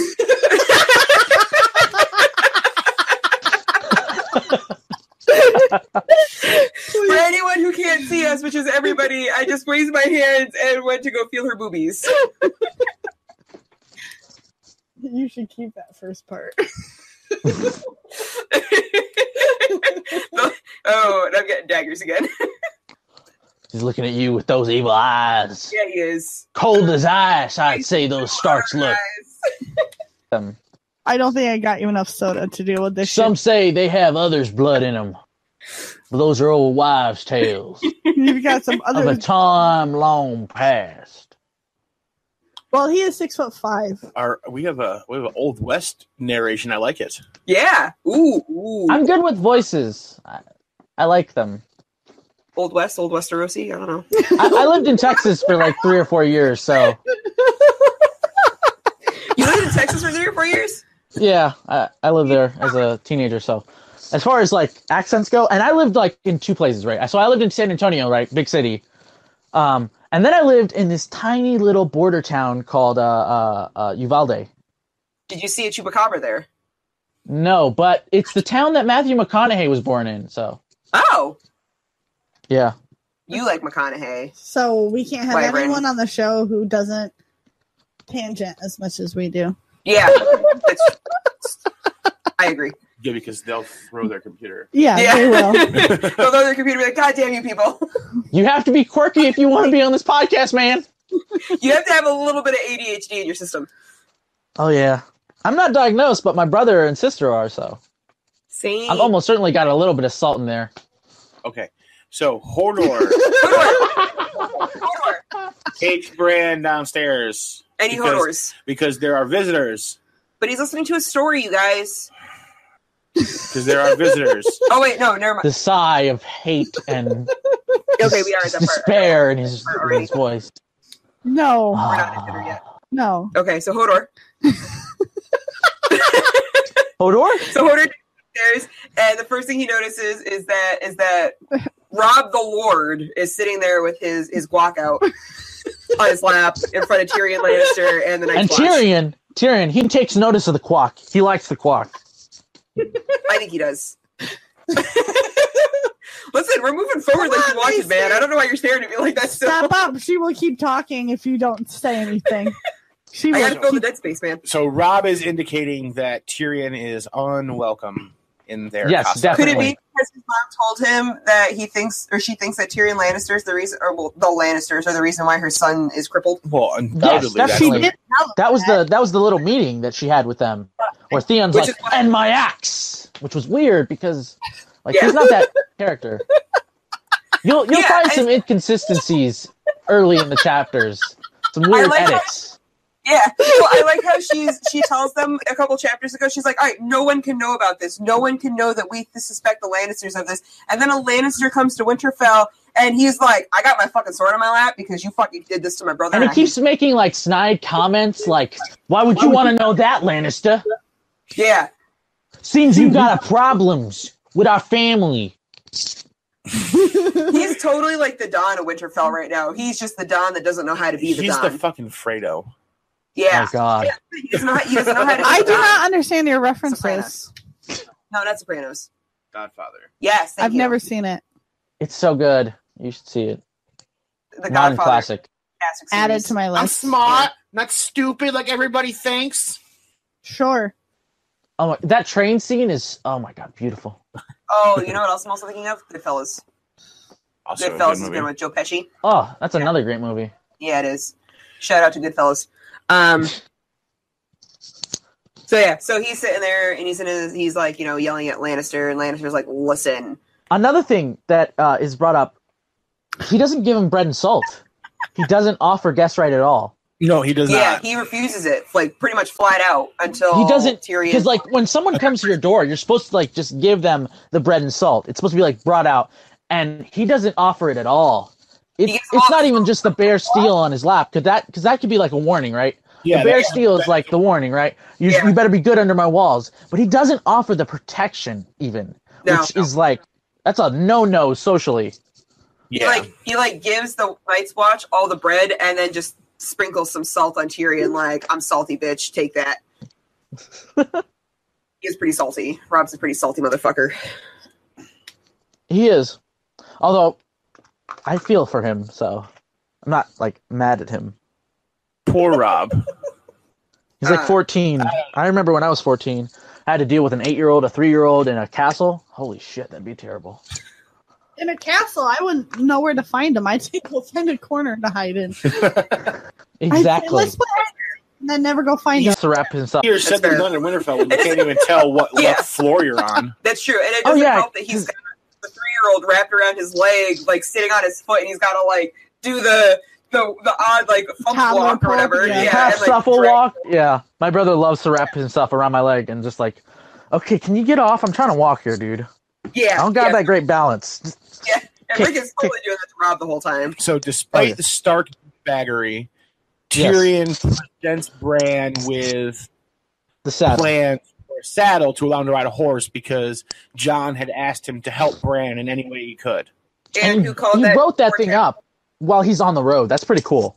Like that's some pretty good sketching. At the TV show as truth and hope that you were right. Pretty much. Yeah. Pretty much. Yeah. I would say that Tyrion, that when Tyrion mentioned in the one chapter when they were going up to the wall, he was going to make Bran because Bran's a cripple, and Tyrion made his own saddle to hold him onto a horse. Yeah. Congratulations! You can watch the TV show and figure out that something might happen. Good job. In the book, having already seen it, all right. Good job. Yay! Please, you smart. love the fact. I am smart. I'm not stupid, you guys. Maester, you pride yourself on the fact that you know what's going to happen in every movie and every show you ever watch.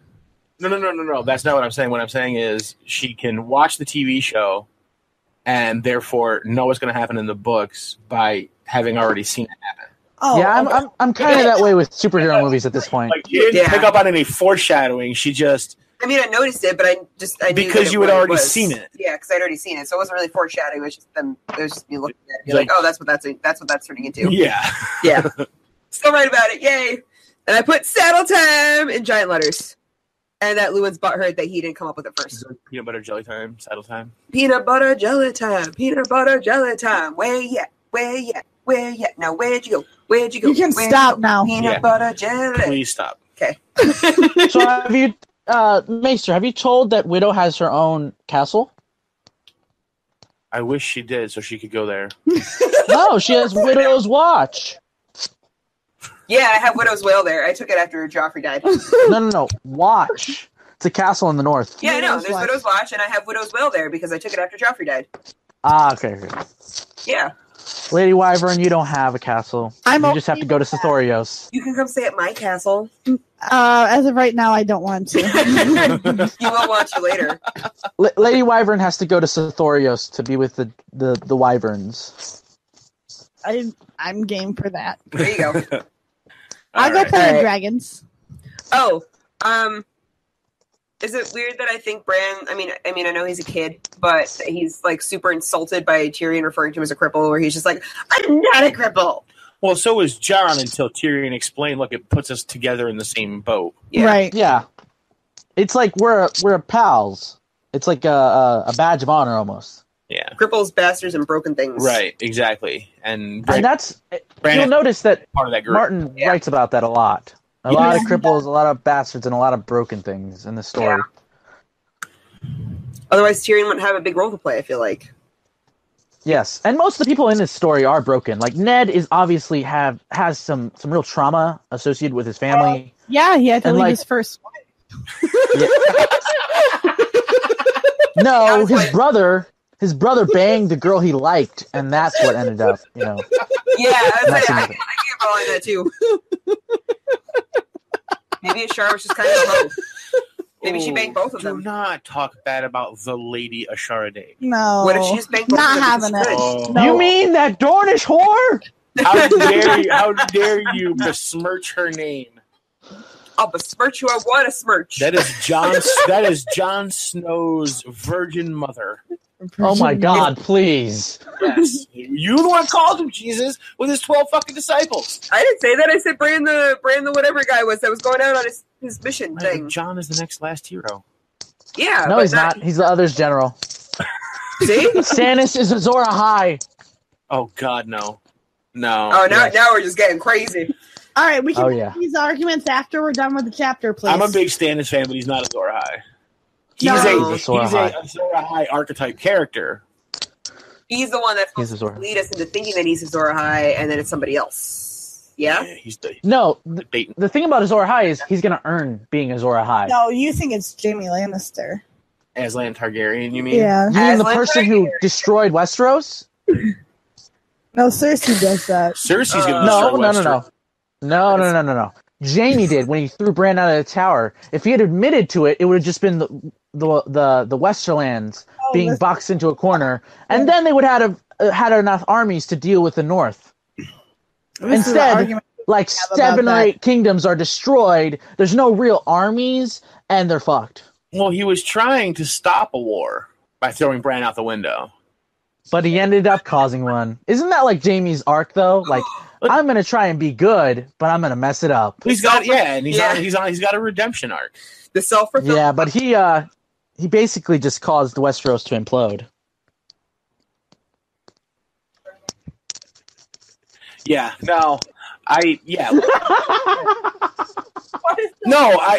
I agree that like Jaime's actions do not always have his intended outcome, but I do think that he always tries to do the right thing.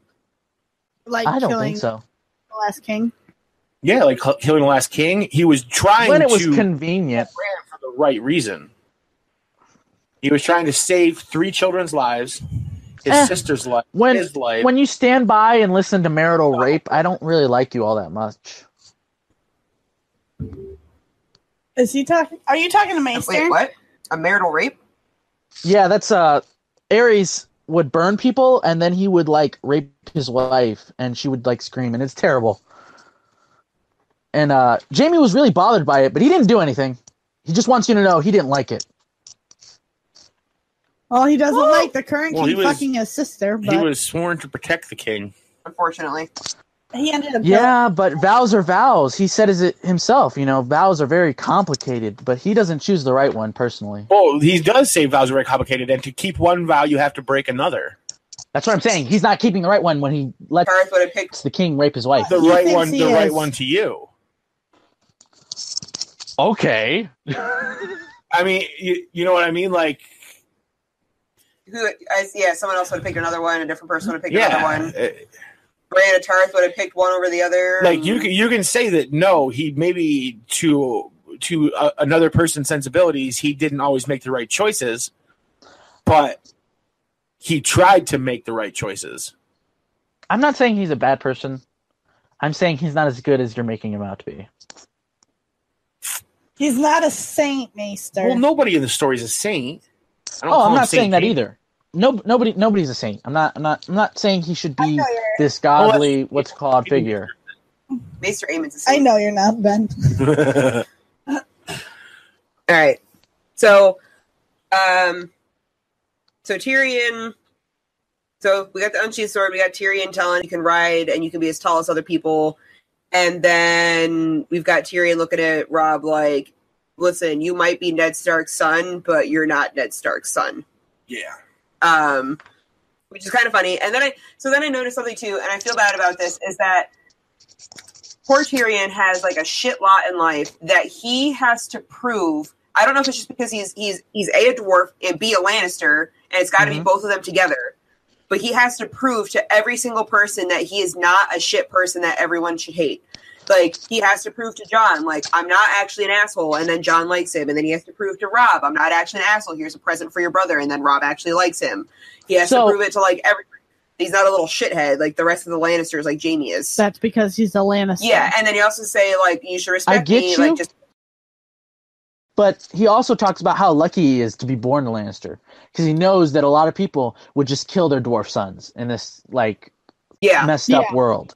Yeah. So while he curses the fact that he has to like deal with people and how they treat him with their preconceived notions, he also knows that he's pretty lucky because he was born a Lannister and he wasn't killed at birth. Yeah. Yeah, that's he true. grew up with money and power. So people have to list like and I think being a Lannister is the only thing that saves him as being a dwarf, because if he was just a dwarf and because Varys was a low standing person too, and he's a eunuch, but he still rose himself to power by listening to the secrets and stuff. Tyrion has the knowledge, but if he just had knowledge and he was still a dwarf from like a low family or from like Flea Bottom or something, the best he could have gotten was being sent to like the Citadel. Yeah, really was the best he would have gotten. If not, maybe dead or like put in a village somewhere to be a worker. Somebody would have taken his box for the magical powers that it has. Yeah, someone would have. And unfortunately, he does that. not have a dwarf-sized cock, so they have to see that it came from a dwarf.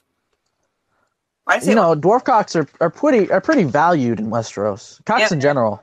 Great athlete. You should ask Varys about that. I don't. I mean, Joke. Ouch. Yeah. Poor Varys. What did Varys ever do to you, man? Ooh. I don't like him. Good. You're the only I person. want to here know that what doesn't- happens to the little kids, his little birds, after he's done with them. Like, does he have like a room where he throws all their bodies? They grow up into big birds and become adults. They're big man. birds. Then they can be disloyal. I'm almost certain they're all dead. Probably. Do you think I would be you think that's he true. kills the children once he's done with them? I think they reach like 15, and then he like ritualistically sacrifices them to his mermaid gods. He has well. mermaid gods. Yeah, into the ocean. Varys the merman. Varys the merman. It's a theory, but actually, I do think he kills like the children that are in his employ. Interesting. What if he doesn't kill them? He sends them to live somewhere else. Like, what if he sends them to another, like to? You think he's that Temperate generous? or something. They have a lot. I think they he have is. a lot of secrets. They do. Yeah, but and I they're think all trained to write down what they see and hear, right? So they're all educated enough to write and read and have enough context, right, to know what, not necessarily all of what they're hearing, but to know that it's important enough to write down. So I think that he does kill them because they know too Those much, kids basically. are a big liability. Yeah. That makes sense. Yeah. It would And put we're him going in to see that else later knows on this. with a kid named Wex. This is information that I now have to mull over and be sad about. Now Widow has a sad. Widow will get over it. Shut up. Might not. I might not. We should fall into a depression and eventually die And kill lonely. your next husband. I'm gonna have to get married and kill somebody to get over this. See, that's how she do it. Okay.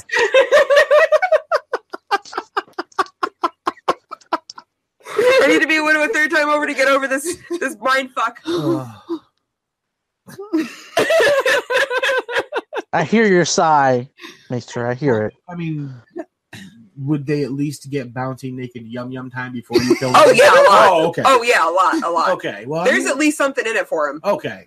Yeah. Well, they can die happy. Is it gonna be in like what is that movie called? Gone Girl, where like he just slashes his throat in the middle. No. It would be in the middle, because then that ruins it for me too. Well, I don't know. I don't know if you're into blood play or anything like that, so I just can't. I can't comment. You know. It would be more like Andrea and the Governor, where after he falls asleep, she stands over him with a knife. Yeah. It's more like, Yeah, but So it's you'd like, actually go through with it. yeah, I'd actually go through because I have balls bigger than she does. Creepy. Anyway. Okay. Let's rein this back in. To How Winterfell. far out did it go? Oh yeah, really far. It went to a different TV show It always goes to by a different. route of a movie. Yes.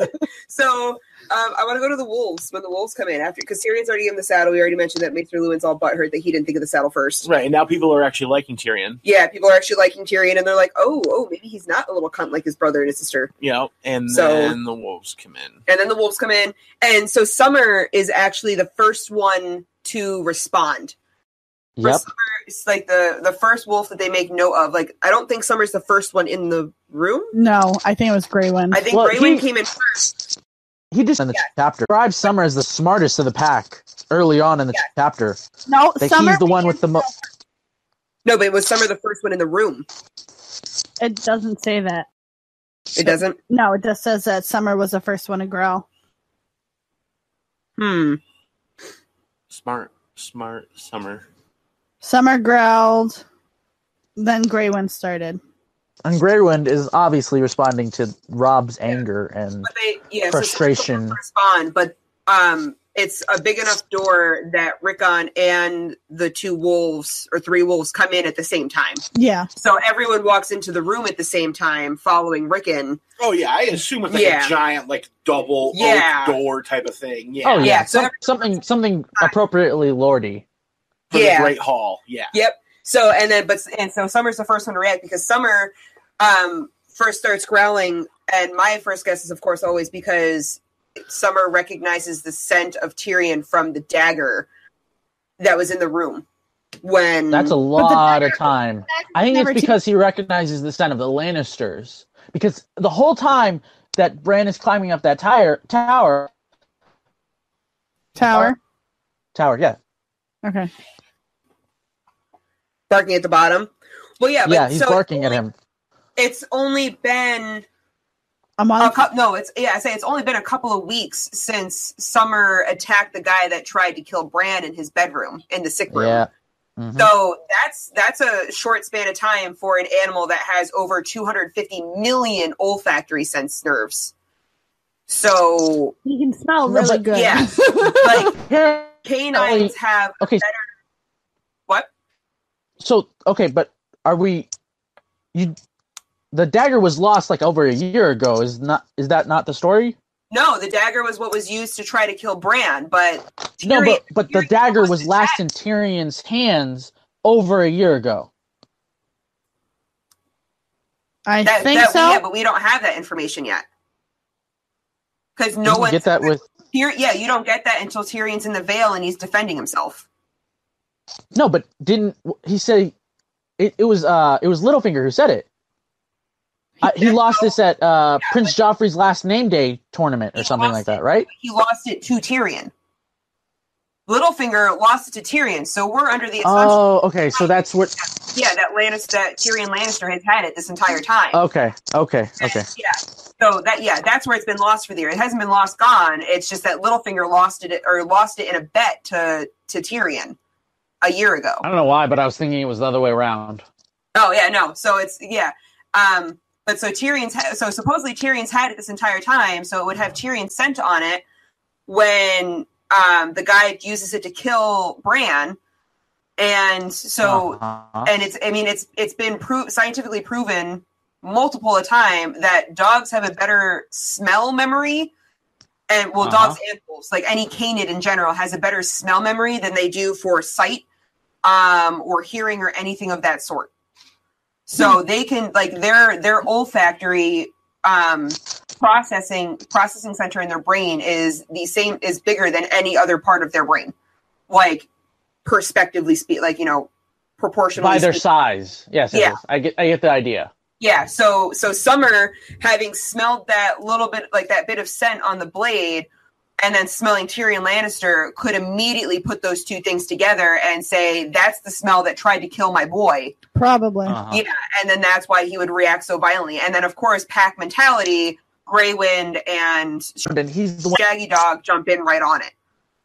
So, although it's weird for Greywind because he's like the leader of the pack, it's talked about.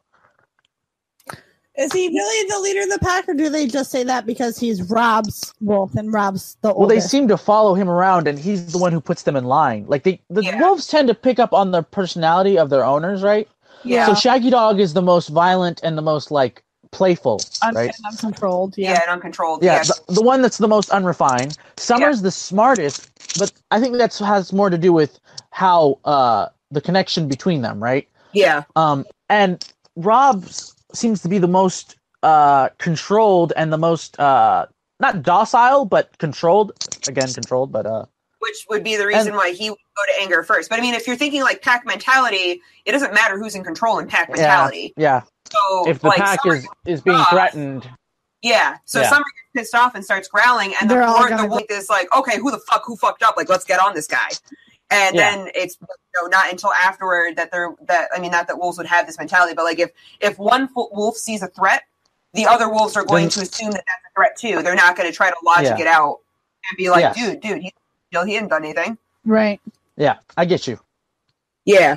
So that happens, and then they start attacking, and it's not until Greywind gets a little bit of Tyrion's sleeve. Didn't break skin. Did not break skin. Just took a piece of his sleeve off. Yep. And then they knocked it out. I didn't really see too much of Shaggy Dog getting in on this madness, though. Like it says, what is it? Like I mean, he was there. He was snarling. Yeah, but he didn't jump in. Like he wasn't one of the two. Like I think it was only the two that actually went after. Greywind was the only one that went after him. Yeah. Well, Rickon is not agitated, right? Yeah. So Robb is agitated because he's being shown up by this dwarf, and he wants to be angry at him. And Bran is agitated because he's like excited, right? So he has the idea of the saddle, but then he's also like he has his little freak out. I'm not a cripple, or something like that, right? He says, "I'm not a cripple." Yeah. And so they're both high on emotions at that point, right? Excitement, anger, sadness to a certain degree, and Robb with his, frustration and anger and confusion, obviously. Yeah. So it seems like Rickon, who's not, first off, he's a child, so he's not emotionally all the way, ready. He wouldn't so jump his brother would. Yeah, that's how I see it. Like the pack is gonna take on their person's mentality. Yeah, and Summer gets upset because he recognizes the smell, but Robb's has been already acting standoffish and aggressive toward Tyrion. So then Greywind picks that right up, and is the one that goes after Tyrion himself. I wouldn't be surprised if the dogs were the wolves were in a whole other part of the castle, and they felt the agitation, and then just started leading Shaggy Dog and Rickon to it. That wouldn't shock me. Yeah, that wouldn't shock me either. No, not a bit. Yeah, especially if Greywind is the one that's kind of corralling them as it is, and he kind of corrals just like them. The boss man's angry. Let's go. And it's like, why is the boss man angry? Mm-hmm. Yeah, they would feel that connection or that emotional connection through the work. Like Robb probably doesn't realize it, but Greywind. I actually think he's reaching out to him in a certain way because he's just so like pent up, angry, and he's like, I think Robb has this problem where he's like feeling not abandoned, but definitely like he can't do anything here. Yeah, like he can't help his dad. He can't help his mom. He's scared for his sisters. He feels like he can't. What was that word for like he can't do anything? Incompetent? No, like he's not in control, but he has no power. He's castrated. Something like that. Metaphorically speaking, castrated. Yeah. So, and then poor Tyrion pisses himself because he just had poor Tyrion. Go after him. I don't blame him. Yeah. I just like the way that he says it though, where his britches are inexplicably wet. So it's not. I don't know how that happened, officer. Yeah, I don't know what happened, officer, but yeah, my breeches are unaccountably damp. Yeah. Yeah. So that's unfortunate for him. Yeah. You feel bad for the dude. Yeah, and then he's like, all right, now that I just got attacked by some wolves, peace the fuck out. I'm going to go find a whore. I'm going to go to the inn. Yeah, I'm going to... I'm done here, guys. Yeah. Done with your shit. And then, of course, Robb's like, wait, no, don't go. Our wolves just attacked you, but don't leave yet. You can come to dinner. I'm sorry. Like, no, fuck you, dude. I'm not coming to your house for dinner.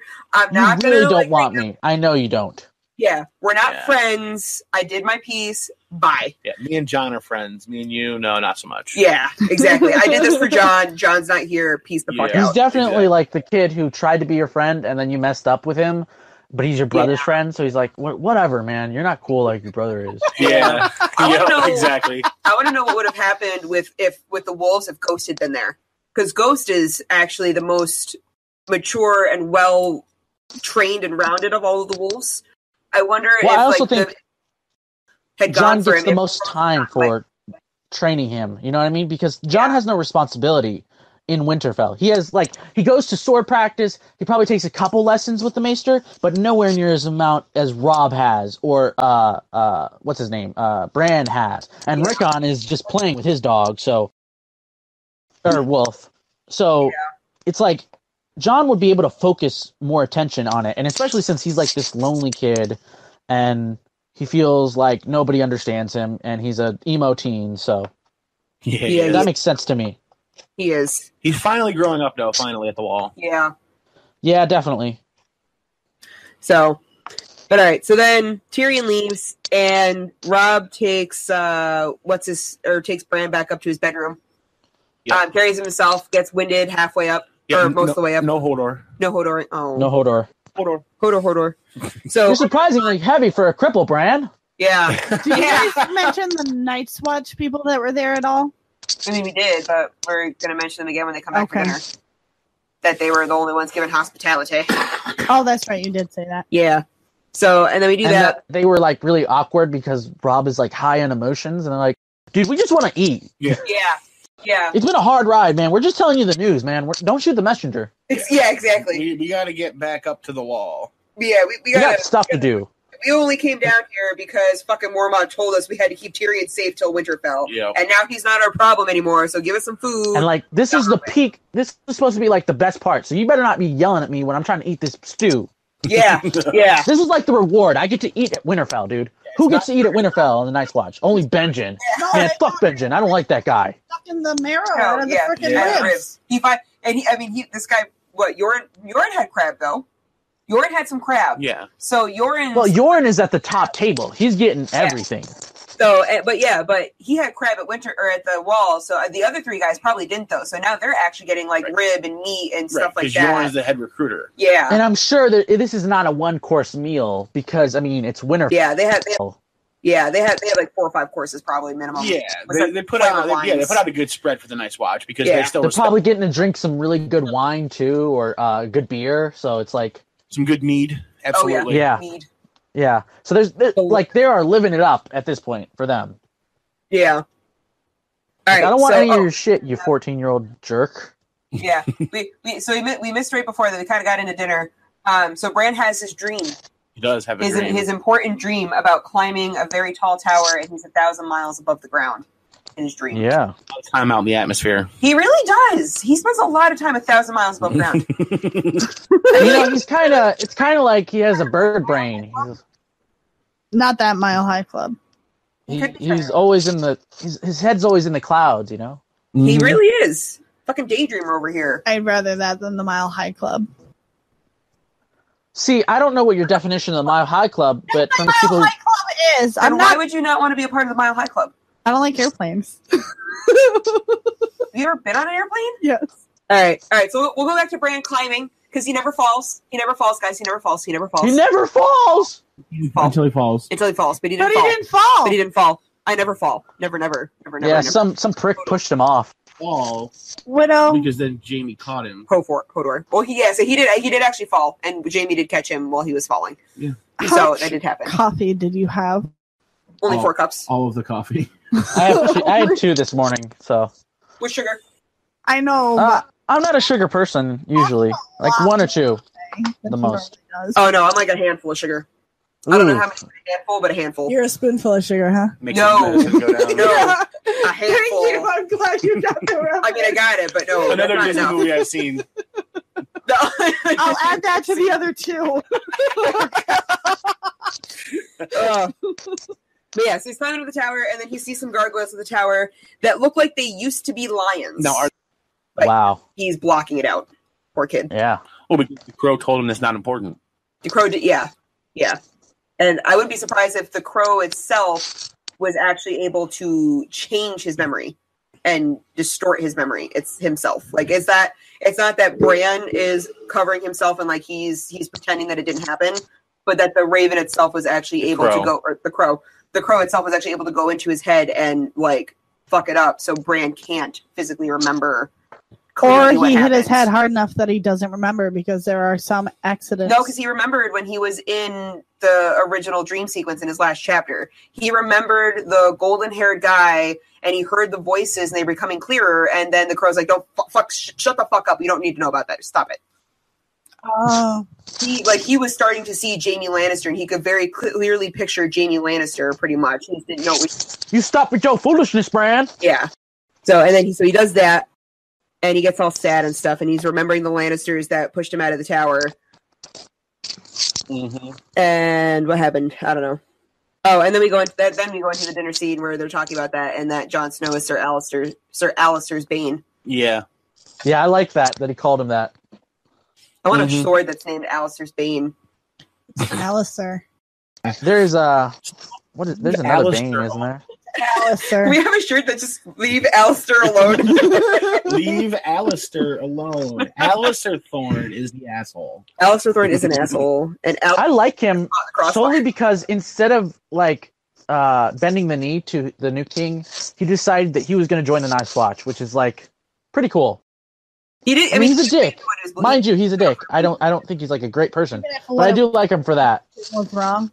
Well, not necessarily what's wrong. The Targaryens had a dynasty for like 300 years. 300 years. Yeah. So there was 13 Targaryen kings? Yeah, total? Yeah. So 13, 14 maybe?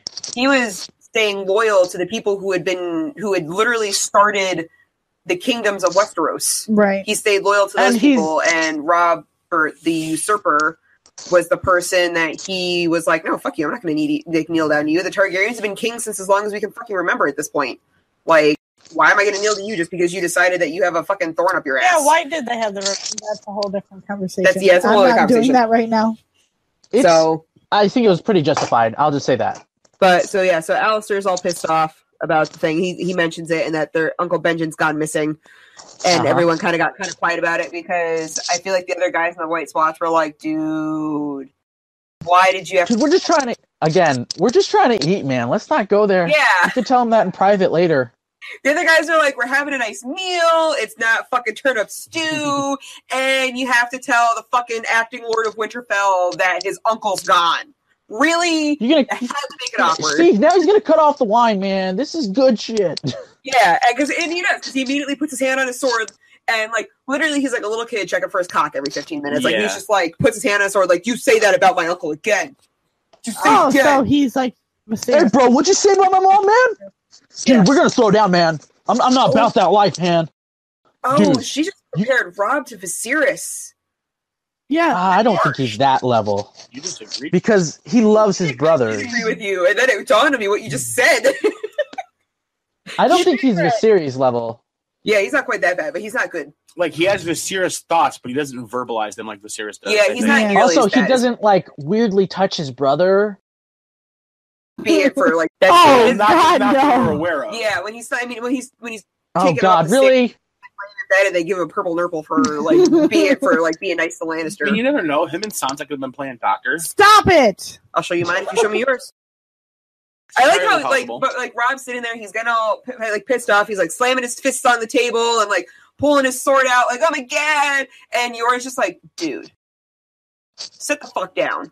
I am not impressed by your little childish tantrum right now. Yeah, he's taking over for Sir Roderick in shaming Robb. Yeah. So it's really sad because Sir Roderick was like his father figure when the dad left, right? When Ned left. Yeah. And then Catelyn takes him. And it's like, who does he look for like parental fatherly advice in any way, right? Who's not even a dad? Gray Rat, Maester Luwin. Yeah. Yeah, Maester Luwin's the only thing he has. And Maester Luwin, as good as he is as a person, right? We have our quarrels about that, Maester. And he's passing. He's a shady motherfucker. Yeah. I don't think he's as bad as you think. Nah, he's the... I do think the Maesters are up to something, but he's not as bad as, like, all of them, right? you think? No, Maester Lewin's the one that came with the Tully family, right? Yes. Yeah. Okay. Yeah. And the Tullys are not bad. And he's passing dick pic notes to Cat. Yeah, he is. Have you told them about Grover and Elmo? Grover and Elmo. We haven't gone over it. We'll go over that with them later once we get closer to it. But Yeah. Yeah. Yeah. Yeah. What else do we have? Okay.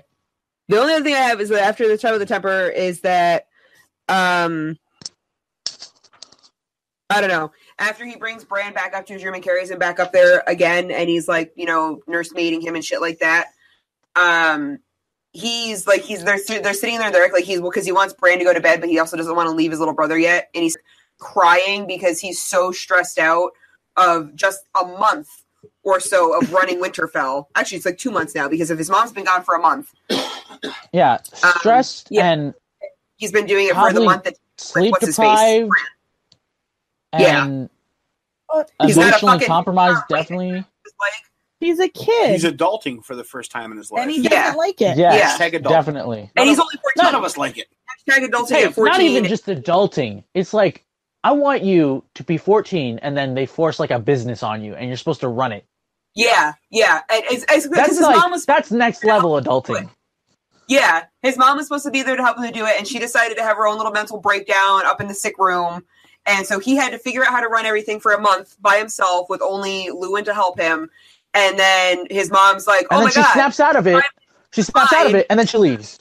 Yeah, exactly. She's like, oh, I'm clear mind. I can finally help you run Winterfell, but I'm going to King's Landing. You probably had like 2 days of her like helping him. If that. Yeah, if that. If she even really helped. Yeah, I was like, I don't think Catelyn's not that helpful of a person, so I don't think she helped that much. So, but yeah, so then he does that. So he's been running Winterfell now for about 2 months, I would say, and he's like, I can't fucking do this. He goes, how the fuck does my dad do this? Like, this is fucking balls. He's Yeah, like, it is. I feel like he really misses Jon at this point because wanted to Jon is a lot more emotionally there for him instead of Theon, who's like a bro dude. Theon, yeah, he and Theon are bros, but him and Jon are brothers. Yeah, there's a lot more emotional, like, you can go to him for Like something I said, if you need to. things would have turned out a lot better for the Starks had Jon been allowed to stay at Winterfell and be Robb's advisor. Especially since Catelyn didn't even fucking stay there. Yeah, exactly. Yeah, really. He could have just avoided her for 4 weeks, and then she would have woke up. He could have avoided her for 24 hours, and then she would have just been gone. Yeah, forever. Forever. He never would. And that would have really helped. It would have really helped Robb during that first month, which probably was hell for him. Like, at least later on, you're getting into the groove of it, but that first month must have been hell. Yeah. Like, trying to balance, work and then Rickon and, like, worrying for your little brother who's in a coma. Dude. Yeah. Must have been terrible. Yeah. Insanity. I give grief. I give Robb a lot of rope, because he just deals with a lot of shit. Yeah, the fact that all he does is break down and cry and dream about and so we have 2 35-year-old guys a couple chapters ago that are like, you know what? Fuck this shit. Let's just ride off and we'll just go back to being knights and banging hoes in taverns and it'll be fine. And Robb's been doing this for 4 weeks and he's like, yeah, I need to get the fuck out of here and go on an adventure. Like, we'll just ride, like, you'll get your saddle, we'll ride off together and just go on an adventure. It's fine. We'll ride north of the wall and see Jon. And yeah, so it's literally like little Robert and little Ned together riding off into the sunset again 5 chapters later. Yep, another Duncan Egg group. They all just want to run away. No one wants to be responsible. I don't want to be responsible. I don't either. I don't have time for that. Don't blame them one little bit. Yeah. I feel bad for the kid. Do we have anything else specifically in this chapter that we need to go over? Nope. That's all my little notey bits. That's all your little notey bits. Indeed. That's a lot of notes. 3 hours of notes. Well, shit happens. Definitely didn't take me 3 hours to read the chapter, though. No, I hope not. No, just an hour and a half. All right, so maybe. So let's see. Our next chapter is Eddard 5. Eddard 5. Really, 5? Holy shit! 5. Yeah, Ned has a lot of chapters in this book. Yeah, Till he dies. Good. He's definitely the main POV for this story.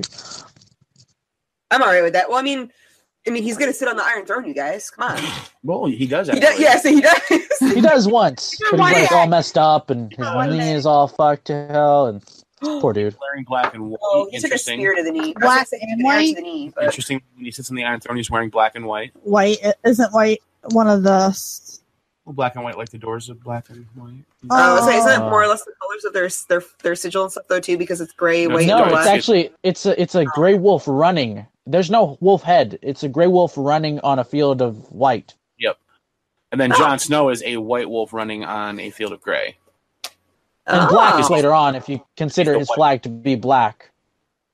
But so Ned's wearing black and white clothing when he sits on the Iron Throne. Interestingly enough.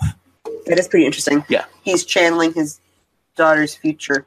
I was gonna say channeling his daughter, but she's still with him at the time. All right. So anyway, next chapter is Eddard 5. We want to thank Ben for being on the show with us today. Yeah, Thank thanks, you, Ben. Ben. Yeah, it was awesome, guys. Like was- really fun. A lot of fun, a lot of tangents. I love Lots. tangents. Lots of them. All the tangents. Lots of Oh, yeah. tangents. I'm done with tangents for a while. If any of you guys want to join us for a recording, just be warned. But if you do, patreon.com/Ironwood. 2 warnings. Widows always wait to recordings, and we go on shit tons of tangents. Oh, Just yes. make you wait an hour to start recording, and then make you wait 6 hours while she talks about random stuff. Widow. Just the weather and horses. And depending on who you are, you'll either add gasoline to the fire or try to put it out. Yeah, Ben Yes. definitely added I the think gas. I added gasoline. I'm trying to remember. Yes, I'm trying to remember what it is, but it's like he goes, "Did I make the fire better or worse? Because if you make the fire bigger, are you making it better or worse?" If the fire's bigger, you can hit it with more water. It's like a bigger target, That's true. Yes, but then you're engulfing more things in the flame. Yeah, we also That's the point. That's the point. Yeah, So that's- chicken and egg. yeah, better All right. or worse. So we will catch you guys next time when we talk about Eddard 5. Yes, I think that's halfway through Ned's chapters. We're pretty close to it. He has 11, so yeah. Yeah. Pretty close. Yeah. And we'll catch you guys then. Thank you for listening. Yeah. Thanks for listening. Bye, guys. Bye.